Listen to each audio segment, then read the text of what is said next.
Chinese Premier Li Qiang over the weekend attended the BRICS summit in Rio de Janeiro. There he also took part in bilateral meetings on the sidelines of the summit. On Sunday, he met with Ethiopian Prime Minister Abiy Ahmed. They talked about a Belt and Road project to connect landlocked Ethiopia to a seaport in neighbouring Djibouti.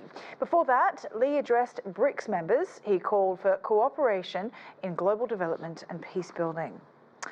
Well, the BRICS summit has wrapped up with leaders reaching a consensus on a broad range of issues, from global governance to climate change. Now, for more insight, let's go to this year's BRICS summit and let's talk to Paulo Velasco. He's a professor of international politics at the Rio de Janeiro State University. Welcome to the show. Thanks for joining us. Give us your takeaways from the summit.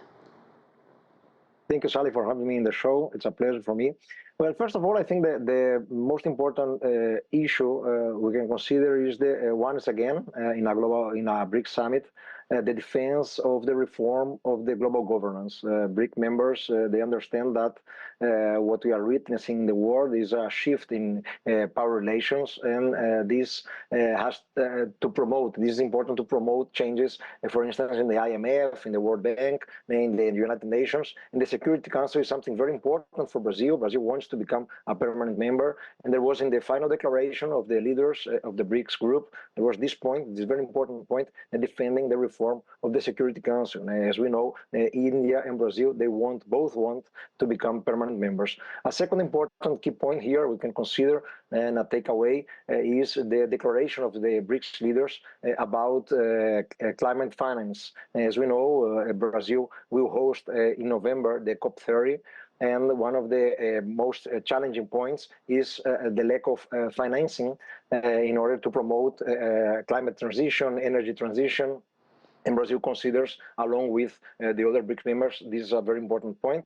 So the leaders included this in the final declaration. This is something we have to take into account. A third important point is something related to development. As we know, Sally, the BRIC groups defend the fight against poverty, the fight against hunger, and we included in this year declaration the idea of fighting against social determined diseases in order to promote more equity and justice in the world. And that brings me to my next question, which is that Lula da Silva made a big point of the bloc's commitment to strengthen global institutions like the World Health Organization. What kind of initiatives came out of the summit to support the WHO?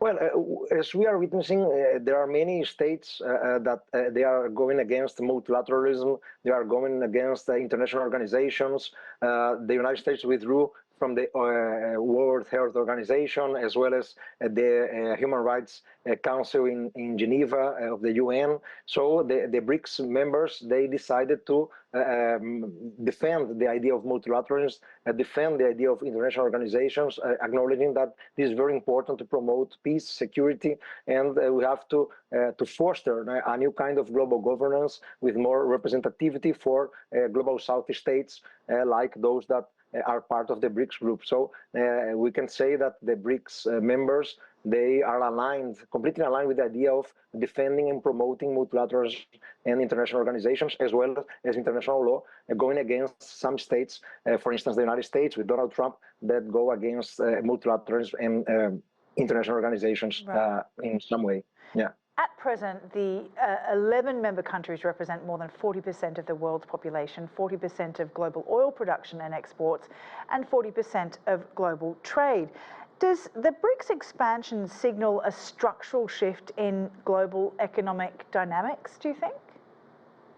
Yeah, no doubt, Sally. And I think that the BRICS started with 4 members in the 2000s. Now it has 11 members with more regions taking part in the group, the Middle East, more countries from Africa.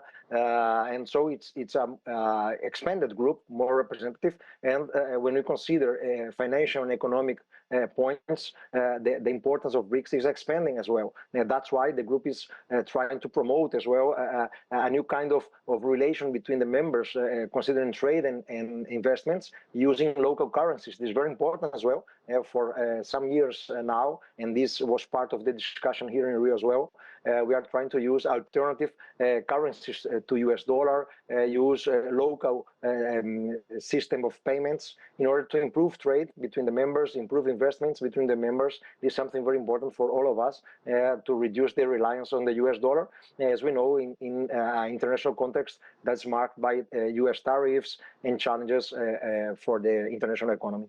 Yeah, let's talk about that. I mean, what do you make of Donald Trump's latest threat towards BRICS countries with these added tariffs? What's going on here in your eyes? Well, I think that the United States and maybe European states as well, they understand that the BRICS group is in some way a threat to their hegemony in the international economy, and they understand that this kind of coordination between the BRICS members can challenge their economic importance in the world. And Donald Trump, with its protectionism and the tariffs and all of that, is trying to make some point here in order to reduce the importance of the BRICS group.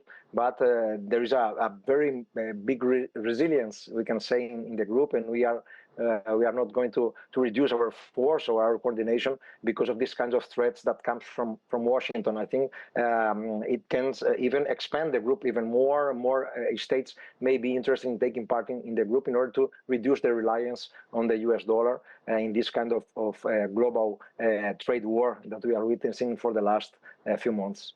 Paulo Velasco, we'll have to leave it there. Really appreciate your time on the show tonight. Thank you. Thank you.